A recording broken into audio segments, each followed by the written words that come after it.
আসসালামু আলাইকুম এভরিওয়ান। সবাইকে জানাই মাহে রমজানের শুভেচ্ছা। রমজানুল মোবারক।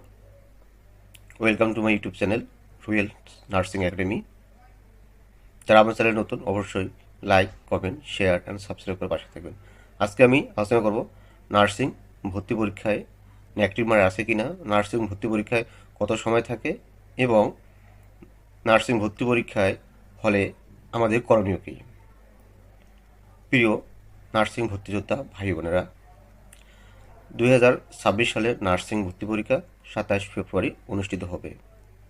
যেহেতু পরীক্ষা 27 ফেব্রুয়ারি অনুষ্ঠিত হবে, আমাদের হাতে আর বেশি সময় নেই, অর্থাৎ আমরা গড়ে 4 থেকে 5 দিন সময় পাবো। এই অল্প সময়ের ভিতরে আমাদের নতুন করে কোনো টপিক পড়ার দরকার নেই।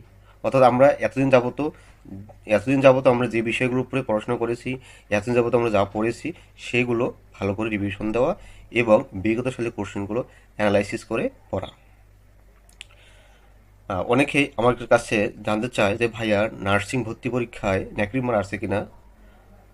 সেক্ষেত্রে আপনারা শিওর হয়ে থাকেন যে নার্সিং ভর্তি পরীক্ষায় কোনো নেগেটিভ মার্ক থাকে না, অর্থাৎ কোনো ভুল উত্তরের জন্য মার্ক কাটা যায় না। অর্থাৎ নার্সিং ভর্তি পরীক্ষায় কোনো ধরনের নেগেটিভ মার্ক থাকে না।